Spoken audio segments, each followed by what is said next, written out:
Hello friends, ఎలా ఉన్నారంతా? కువైట్లో luxury car ఎలా ఉంటుందో లాస్ట్ వీడియోలో అయితే మీకు చూపించాను. కార్ ఎలా స్టార్ట్ చేయాలి, కార్లో ఏమేమి ఫీచర్స్ ఇస్తాడో అంతా ఆ వీడియోలో చెప్పాను.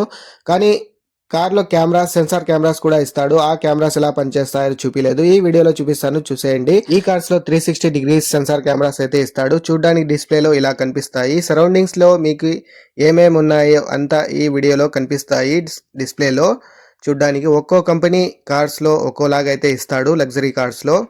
అలాగే ఈ కార్స్కి క్లోజ్గా వేరే కార్స్ వచ్చినా లేదా మనుషులు ఎవరన్నా పక్క నుంచి పోయినా కూడా వార్నింగ్ బెల్స్ ఇందులో చూపిస్తుంది. అలాగే ఆటోమేటిక్గా బ్రేక్స్ కొన్ని కార్స్ అయితే పడతాయి. ఈ ఫీచర్స్ అయితే ఈ కార్స్ లో ఇస్తాడు. అలాగే టర్నింగ్స్ లో మీకు 360 డిగ్రీస్ కెమెరా ఇలా చూపిస్తుంది డిస్ప్లేలో. ఈ కార్లలో ఈ టెక్నాలజీ చూడడానికి కనిపిస్తుంది. ఇంకా చాలా ఫీచర్స్ అయితే ఇందులో ఉంటాయి. Automatic video recording, GPS tracking, ఇంకా చాలా ఫీచర్స్ అయితే ఉంటాయి. ఇప్పుడైతే నేను బండి పార్కింగ్ చేస్తున్నాను. పార్కింగ్ చేసేటప్పుడు డిస్ప్లేలో మీకు వార్నింగ్ బెల్ అయితే చూపిస్తుంది ఇలాగా. అలాగే కొన్ని బండ్లలో అయితే ఆటోమేటిక్ పార్కింగ్ మోడ్ అయితే ఉంటుంది. అవే పార్కింగ్ చేసుకుంటాయి. నా వీడియో మీకు నచ్చినట్లయితే లైక్ అండ్ షేర్, సబ్స్క్రైబ్ చేయండి. Thank you.